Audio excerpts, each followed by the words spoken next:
Alguns breves comentários sobre esse filme, na verdade pensando junto com vocês e depois abrir para comentários, perguntas, indagações.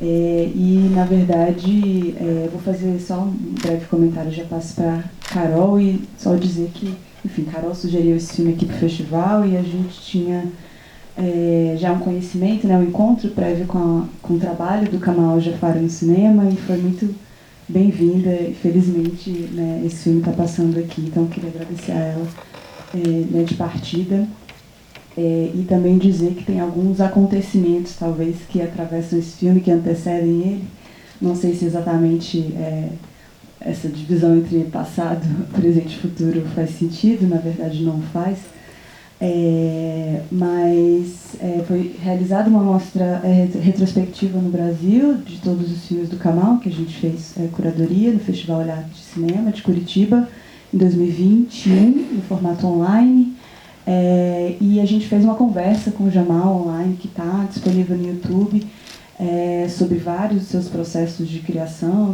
de indagação, investigação, e ele fala, inclusive, desse filme, Então é interessante, há alguns anos esse filme existia ainda no processo, ele já nos lança algumas questões, algumas inquietações, na verdade, que a gente só foi entender realmente quando assistiu. Então, é muito interessante como essa própria história, assim, da nossa relação com o Kamal e dele aqui no Brasil, já também prefigura essa impossibilidade de lidar com essas divisões muito estanques entre passado e presente, E também dizer que a gente exibiu aqui no Fórum Doc em 2020, na mostra Esta Terra é a Nossa Terra, o filme The Roof, primeiro longa-metragem dele, e esse que a gente acabou de assistir é o seu 10º filme, 5º longa, então ele já tem uma trajetória extensa, ele reside na Europa tem muito tempo, atualmente está em Paris, mas ele morou em Berlim por muito tempo.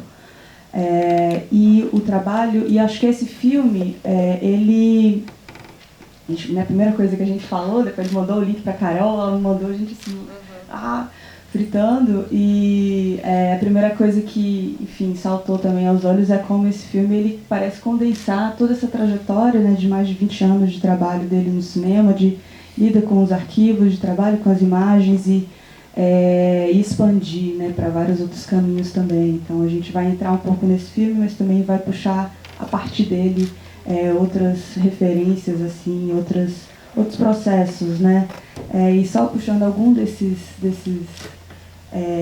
frentes, como o Carol também já falou, tem esse exímio trabalho com as imagens e os sons, enfim, esse exercício de mergulhar nesse material sem está carregado de pressupostos, do que se espera ver, mas justamente desnaturalizar aquilo que parece já natural, já parece dado, cristalizado, e é justamente esse movimento que se faz em relação ao que já está naturalizado em termos de história dominante, e é muito também um exercício de partir, subverter essas hierarquias do que está em primeiro plano, do que tem centralidade, de quem é protagonista, e justamente fazer um radical redirecionamento do olhar, aí tanto literal quanto metafórico, para a gente ver o que está na margem, para ver o que está na borda, enfim, quem está em segundo plano, quem é figurante, etc. Então, e também, junto a isso, tem que eu acho bonito de ver aqui na tela grande também, de como é importante interpelar, endereçar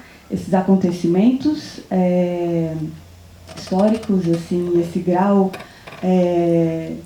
perverso de violência que atravessa a realidade palestina no seu próprio território, mas também tem esses momentos de olhar para o cotidiano, vendo aqui na tela grande isso ficou muito claro, assim, uma coisa que já estava no The Roof, o filme que a gente passou, tem vários outros trabalhos dele, e que essa importância de ter esses momentos assim, de encontro, né? Seja imagens do começo do século passado ou agora contemporâneas, que ele mobiliza sem diferenciar, né, de quando é, onde é, quem filmou, para quem, questões fundamentais que o filme nos coloca, e como esses momentos de certa, enfim, leveza também desse cotidiano, desses encontros dessas pessoas, né, do dia a dia delas, tem tanta importância quanto esses acontecimentos macro-históricos, como se nomeou, né? Enfim, várias coisas para falar, mas eu quero, na verdade, ouvir Carol Almeida, que já vem trabalhando com o cinema palestino há um tempo, né? Ela é curadora também na Mostra de Cinema Árabe Feminino, eu acho que teria muita coisa para dizer. Então. Obrigada, Carla. Eu acho que, como a Carla falou, a gente tem várias frentes, né, que a gente pode pensar esse filme. Eu acho que, obviamente, uma muito importante é a coisa que já foi falada aqui, do não sentido de falar de passado, presente e futuro, né, porque o sequestro, eu costumo falar isso, o sequestro enfim, a colonização da Palestina e essas novas formas de colonização da Palestina, elas não se dão apenas por um sequestro do território. Elas se dão também por um sequestro do tempo. Se sequestra o passado, se sequestra o presente, se sequestra o futuro da Palestina. E eu acho que esse filme está muito carregado de uma coisa que sobrevoa o cinema palestino contemporâneo, que é esse fantasma dos arquivos perdidos. E é por isso que eu queria explicar um pouco sobre por que esse filme está tão carregado dessa energia. E aqui vai ter alguns dados históricos. Em 1967, 3 pessoas chamadas Sulafa Jadalá, que foi uma das primeiras, se não a primeira cineasta palestina, né, a filmar, pegar na câmera e filmar muitas imagens de conflito. Sulafa Jadalá, junto com Hani Joharieh e com Mustafa Abu Ali, essas 3 pessoas fundaram um braço da OLP, né, da Organização pela Libertação da Palestina, chamada Unidade de Cinema Palestino, ou Unidade Fílmica Palestina, enfim. E essa unidade de cinema tinha como missão, vocês viram muito rapidamente uma imagem dessa unidade, que é aquela da câmera com o fuzil, né? A câmera se fundindo ao fuzil. Enfim, a Unidade de Cinema Palestina depois vai se tornar a Instituição de Cinema Palestino. Então, havia uma intenção de filmar, né, esses conflitos. Foram produzidas muitas imagens, e essas imagens foram guardadas ali no começo dos anos 80, num apartamento em Beirute, no Líbano. Há quem diga que havia 3 salas abarrotadas de latas de filme. E, obviamente, em 1982, o exército de Israel entra em Beirute e, como vocês viram aqui em algumas imagens, eles incendeiam um edifício que tinha muitos arquivos palestinos, arquivos da OLP. Não se sabe exatamente, até hoje, enfim, o paradeiro desses arquivos de filmes, ele não foi achado, né? Existem filmes sobre, né, a procura desses arquivos, mas o fato é que o empreendimento, né, do Estado de Israel é um empreendimento de apagamento, né, dos arquivos palestinos, para dizer, né, que essas pessoas ali nunca existiram. Então, tem todo um projeto do cinema palestino contemporâneo que está muito ligado à perda dos arquivos, mas, sobretudo, a uma produção de contra-arquivo, né, pensando que, na verdade, quando você está falando da perda dos arquivos, você está produzindo um novo arquivo, que é, essencialmente, enfim, não essencialmente, mas é uma das coisas que esse filme faz, para mim, com muita beleza. Então, existe, e assim, tem um outro dado também histórico, que em 1968, um realizador que trabalhava, na verdade, para as Nações Unidas, chamado Vladimir Tamari, ele pega essas imagens que ele produzia muito para as Nações Unidas e em 1968 ele faz um filme chamado Al-Quds, que significa Jerusalém, e ele, pela primeira vez, ele faz um gesto que é isso, é um gesto precursor do que o Kamal Jafari vai fazer no seu cinema e que vários outros realizadores palestinos vão fazer, que é o de criar uma própria narração para aqueles arquivos que eram usados para uma leitura do Ocidente sobre o que deveriam ser aquelas imagens palestinas. Então, já há ali um princípio, né, de uma ligação muito forte entre esse cinema e produção de memória, né? para que esse tempo também não seja um tempo sequestrado. Então, acho que tem várias coisas que a gente pode analisar disso daí, e pensando também essas imagens do incêndio que a gente viu nesse filme, as duas pessoas que guardavam esses arquivos, uma delas era Mustafa Abu Ali, que foi uma das 3 pessoas que fundou, né, a Unidade de Cinema Palestino, e a outra é uma mulher que faz 2 anos, ela lançou um livro sobre a Unidade de Cinema Palestino, chamada Hadisha Habarieh. E Hadisha está viva, enfim, ela conversa bastante sobre esses arquivos, mas a perda desses arquivos foi tão forte, né, e pesou tanto para eles, que Hadisha, que era casada com Mustafa, eles se separam porque eles não aguentam mais se olhar depois de 1982, depois da perda desses arquivos, e isso vai se tornar um grande fantasma, né? Pensando também, e assim, uma outra imagem que eu gostaria de trazer para vocês, que está no filme do Kamal, e é isso, né? Eu acho que a Carla falou muito bem. Ele pega essas imagens e produz uma outra coisa para a gente, de um lugar que, enfim, que não é o da expectativa que a pré-estabelecida do que a gente vai ver. Tem uma imagem de uma mulher, que eu acho que vocês devem lembrar, que ela está meio que chorando, e ele pega o trabalho de som desse filme é muito bonito também. Ele pega como se fossem pedaços muito pequenos da fala dela e vai transformando isso numa lamúria. E daqui a pouco a gente escuta ela falando, né, sobre ele que, enfim, não estava filmando festas de aniversário, festas de casamento, mas na verdade ele queria estar filmando a luta. Era para isso que ele deveria servir a isso, a luta. Essa pessoa que morreu, né, aquele velório, aquela mulher que está chorando, é a irmã do Hani Joharieh, que é um desses 3 fundadores da Unidade de Cinema Palestino. E a maneira como ele morre, eu acho que é muito simbólica também, muito emblemática dessa fantasmagoria, né, que persegue esse cinema. Porque o Hani estava com a câmera na mão, estava nas montanhas do Líbano, onde estavam acontecendo, né, enfrentamentos diretos com esse exército israelense, e uma bala bate na câmera, os estilhaços da câmera entram dentro da cabeça dele e ele morre. E eu fico pensando sobre isso, né, sobre alguém que está filmando alguém cuja a imagem mata ele, efetivamente, né, a câmera mata ele enquanto ele filma a imagem da morte. Então, eu acho que todas essas coisas elas ajudam a gente também a entender que não dá para o Kamal Jafari fazer um filme com começo, meio e fim e misturar essas temporalidades, e não só as temporalidades, mas os regimes também, né? Misturar o cotidiano com os enfrentamentos diretos, com os corpos mortos, né, na rua, e isso tudo no mesmo lugar, né, dentro da mesma faixa, digamos assim. Porque é assim que as coisas funcionam, né? O horror vai sendo normalizado também. Então, e uma outra coisa que eu queria falar, que logo no começo do filme, é só isso, porque eu acho que eu quero escutar vocês também, logo no começo do filme a gente vê muitas imagens de arquivos até antigos, de uma Palestina, de um território fértil. Eu fiquei muito com isso agora nessa sessão, a segunda vez que eu estou vendo no cinema. De uma água jorrando naquele território, de um território verde, de um território fértil.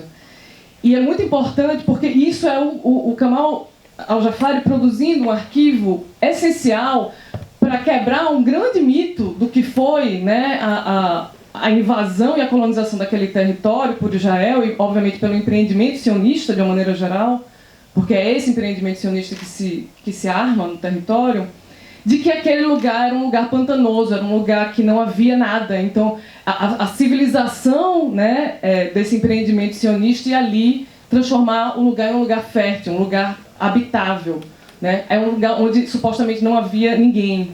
Então, assim, não é à toa que essas imagens estão no filme também, que elas começam o filme praticamente. Então é isso, né? E aí ele brinca, obviamente, eu não sei se vocês percebem, mas boa parte desses arquivos são arquivos, né, do Estado de Israel. Eu acho muito interessante que ele não fala dos créditos de onde vêm os arquivos, mas uma boa parte desses arquivos são do Estado de Israel. Ele rasura esses arquivos, né, efetivamente, com a caneta vermelha. E ele faz isso, obviamente, pensando também, né, nesse qual arquivo que precisa ser apagado, o que é que precisa ser desapagado dentro dessa história. É isso, queria escutar vocês também, dúvidas. Eu acho que tem várias imagens que se abrem nesse filme. Não, só emendar, então. Só, eu queria que você falasse sobre esses arquivos. Acho que é melhor porque tá gravando. Ah, desculpa. É porque eu fiquei curioso exatamente, porque não tem nenhum tipo de legenda que esclareça a fonte desses arquivos, mas é uma fonte mista, portanto. Tem, exatamente, é uma isso fonte que eu mista. queria. Tem muita coisa do Estado de Israel, algumas coisas. Você percebe também pela posicionalidade da câmera, né? Então, algumas coisas são arquivos palestinos. Esse acervo todo que havia nesse apartamento em Beirute, ele foi 99,9% perdido, mas sobrou alguma coisa de pessoas que conseguiram entrar no apartamento antes do exército israelense chegar e levar para casa. Então tem algumas dessas coisas, inclusive alguns desses filmes estão disponíveis no YouTube.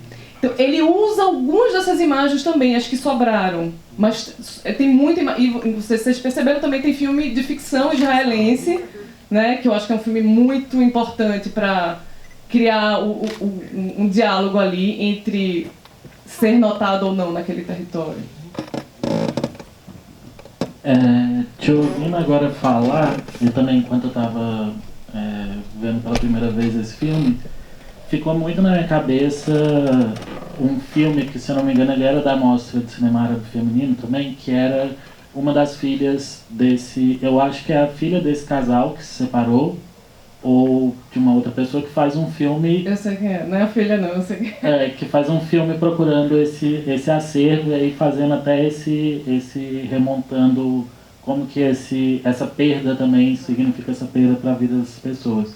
E aí uma outra coisa que eu acho que seria importante comentar, assim, é que enquanto esse filme estava passando para mim, tipo, nas duas vezes, eu fiquei muito lembrando de várias das falas que a gente tem visto, né, desde do 7 de outubro, mas também anteriormente tinha isso, mas não tão forte, mas tinha também, né, nesse discurso online, que é realmente reviver esse slogan, né, do sionismo, que é essa coisa, né, de terra sem gente para um povo sem terra. Sim.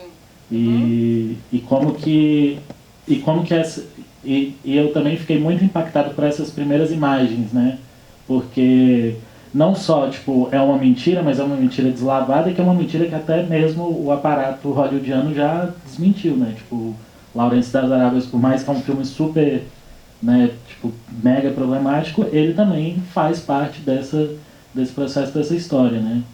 E aí eu fiquei pensando nisso, assim, como que esses arquivos eles vão servir ali para uma forma mesmo de resistência, assim, né? E, enfim, e aí eu gostei muito da sua fala em relação a isso, assim, É só para quem não sabe, o nome do filme se chama Reis e Figurantes, esse que você citou. O nome da diretora é Asa El Hassan. E, curiosamente, a Asa El Hassan foi amiga de infância da filha do Rani Joharieh, que foi esse cara que morreu, né, com os estilhaços da câmera. E ela vai falar com essa amiga de infância, né, a filha do Rani, e ela, enfim, o filme é todo um road movie dela tentando achar esses arquivos, que obviamente, né, pelo menos nesse momento não podem ser achados, a gente não sabe o que é que Israel fez com isso. Mas, assim, ela entrevista também o Mustafa Abu Ali, entrevista a Hadisha, e tem um trecho, acho que está até no texto que a gente fez aqui no catálogo, tem uma fala da Hadisha nesse filme que ela fala assim: parece que a gente está suspenso no tempo e no espaço, a gente não tem nem tempo nem espaço, não existe, assim, é um eterno limbo. Por isso que eu acho que, assim, é importante a gente falar dessa coisa do sequestro do tempo, porque é um cinema muito atravessado por esse sequestro do tempo.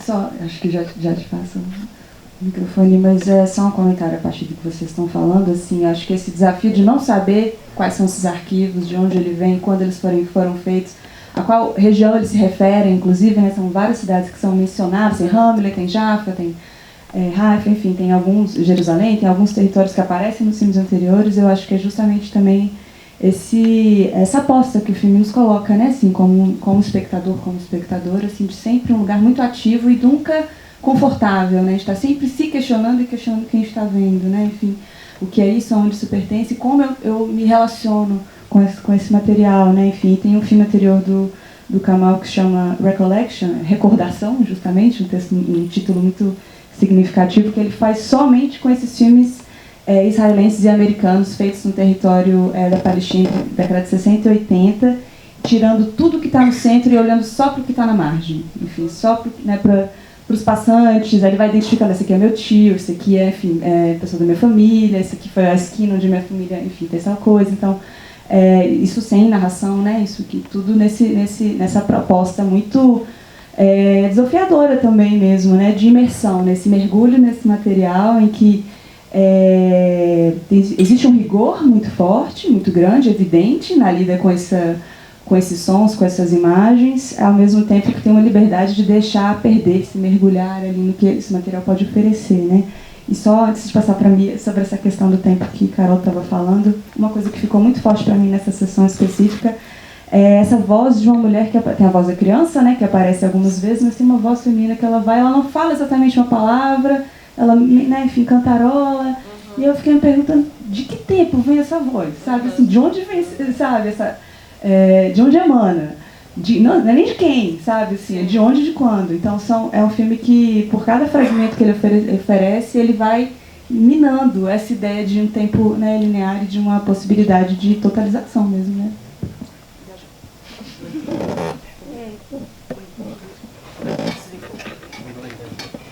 Pronto. É muito impactante. Eu acho que até o que eu quero perguntar está muito relacionado com o que você estava falando, dessas vozes, né? Que é sobre o poema, que inicia o filme e que finaliza, e eu acho que essa dimensão cíclica, né, espiralar, se eu não estou enganada, ele está chamando, né, o silêncio da noite, e isso que vai se repetindo, né, e talvez seja uma música, né? Isso, no Museu dos Dias, né? Parece que é uma música também, talvez eu esteja equivocada, AK, né? Então, se vocês puderem falar um pouco mais disso, porque nesses tempos, né, dessa resistência e nesse tempo mais urgente, momentâneo, do agora, os poemas, né, produzidos lá têm ecoado de forma insistente e belíssimos, apesar de toda a dor. Obrigada. Nossa, obrigada por essa pergunta, porque eu estava querendo falar disso, assim, dessa ligação muito estreita entre esse cinema e a literatura. Vocês viram que o Hassan Kanafani, que é um dos mais importantes escritores palestinos, está muito presente no filme. Tem vários textos do Kanafani que estão atravessados nesse filme. A poesia porque é isso, eu acho que o que Carla estava falando aqui do como o Kamal produz uma linguagem muito específica quando lida com esses arquivos, eu acho que isso está muito ligado também a a uma produção muito incrível e, enfim, e grande, vasta da poesia palestina, desde sempre. Assim, para mim me parece até ser um contrassenso falar de cinema palestino sem também estar falando de poesia palestina ou de literatura palestina, porque existe a poesia, né, como a gente sabe, ela é condensação de linguagem, né? É tudo muito condensado dentro dos versos. E eu acho que o filme ele produz isso também, né? Condensação de linguagem nessa montagem dos arquivos. Então não é à toa que o Kanafani está atravessando o filme inteiro, né? Não é à toa que o filme começa com esses versos, não é à toa que o filme também termina com isso daí. E termina... enfim, essa cartela final é quase como se fosse um pequeno texto literário também, né? Achei os arquivos. Que arquivos? O que é que tem? Não, eu achei, são muitos, mas o que é que está lá? Ah, não sei, tem tudo. Tudo o quê? Está tudo lá. Mas eu perdi, desapareceu. Né? O peso do desaparecimento, assim, parece que é maior do que tudo. E Museu do Dia? No Museu dos Dias. Essa expressão tem alguma coisa? Isso vem do poema, né? Vem do poema, exatamente.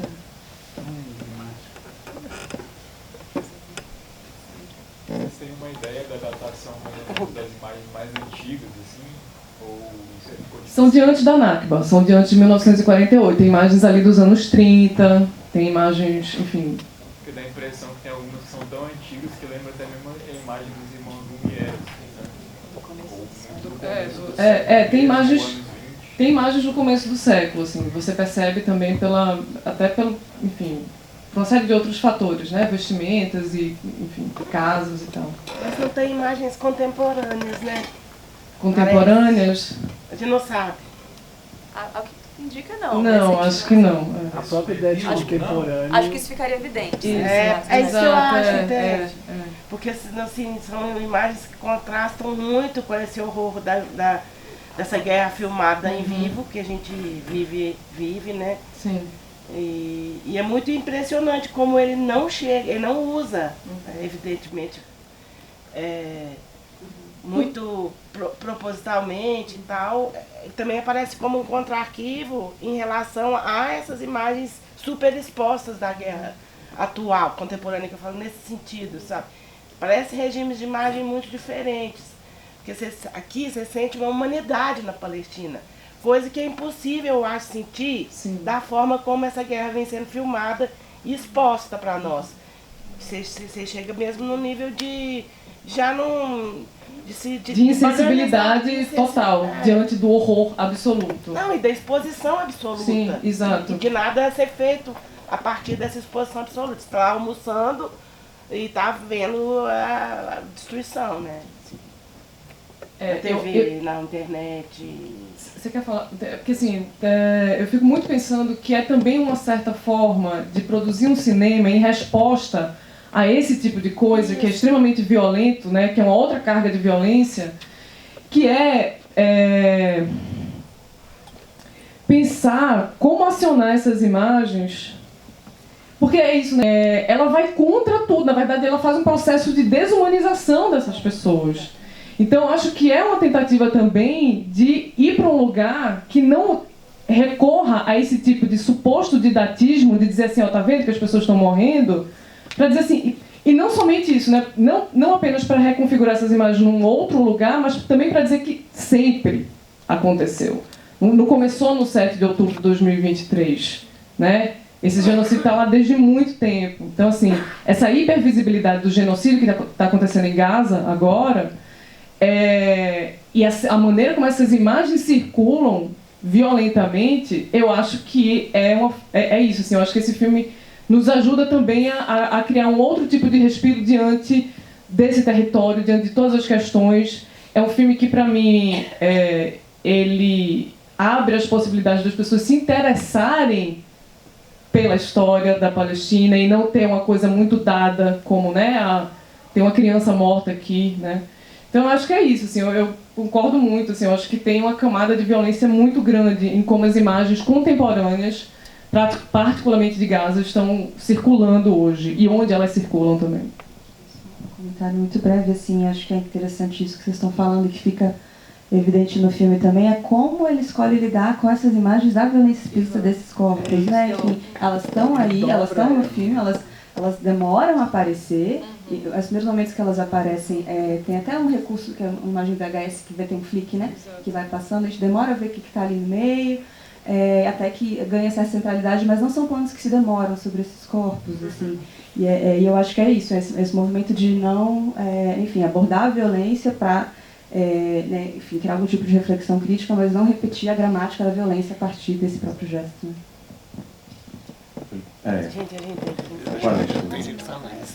A última. Eu fiquei, quando você falou, Carol, da intervenção que ele faz, né, nos arquivos israelenses, né, nos arquivos sionistas, eu fiquei lembrando muito do filme que você conhece muito bem também, que é da Larissa Sansou, né, que é No Futuro Eles Comiam da Melhor Porcelana. E no conceito que a Larissa traz através da personagem principal do filme, né, que é da terrorista narrativa, que é um conceito que eu estou me debruçando agora, né, tipo, comecei a pesquisar o cinema palestino, inclusive inspirado por você, por conta da mostra de cinema árabe, quando teve aquela versão pandêmica e teve toda a obra da Larissa ali, e ver esse filme do Kawal é muito impactante mesmo, porque como que vai se ligando isso, inclusive com outras obras, né, dessas cineastas palestinas, para que realmente esse tempo ele é totalmente bagunçado, né, o Said já dizia, né, é um tempo perturbado, não tem muito... Né, onde começa, onde termina, para onde que vai, de onde que vem, não tem muito essa noção, né? E me lembrou também essas imagens, até fazendo esse link dessas temporalidades, desses locais diferentes também, né? Como falaram das cidades. como que evoca mesmo imagens que aconteceram, inclusive antes do 7 de outubro, que é esse grande marco temporal que cravaram como se fosse um ponto zero do conflito, né, com bastante aspas, né, esse grande massacre que a gente está vendo, que é quando... Que é quando tem os funerais e tá lá aquela passeata, né, meu Deus, como é que chama? Enfim, tá o pessoal carregando... Os mártires estão sendo levados. Isso, cortejo. E me lembrou muito o cortejo da Shirin Abu Akleh, que foi uma jornalista assassinada, né, pelo exército de Israel. Estava trabalhando, cobrindo a guerra, também, de novo, entre muitas aspas, né, e que no funeral dela, durante o funeral dela, né, durante o cortejo, houve uma segunda violência que foi já do corpo morto dela, né? Então, assim, o exército invadiu, derrubou o caixão no chão, coisa horrorosa e tudo mais, né? Então, é bastante impactante ver, principalmente pra gente que se debruça sobre essas imagens do cinema palestino, ou, né, que a gente está vendo hoje no Twitter e a cobertura dos jornalistas que estão atuando na Palestina. Apesar de imagens muito violentas, né, acho que de toda forma é um pouco necessário a gente ter que passar por elas. E é muito impactante ver esse filme, né? Assim, é um breve comentário, é até difícil concatenar as ideias, porque esse filme do Kamal, ele dá muito pano pra manga, assim, né? Tem cada trechinho ali, a gente consegue deslanchar um monte de coisa, né? Você que é o Rodrigo, né? Prazer. Não, porque eu sei que o Rodrigo vem pesquisando isso também há um tempo. Então é isso, é o tempo perturbado que o Eduardo Said fala, né? E esse que você citou da Larissa Sansou também, é por isso que eu digo que é um cinema palestino muito obsidiado por essa fantasmagoria dos arquivos perdidos.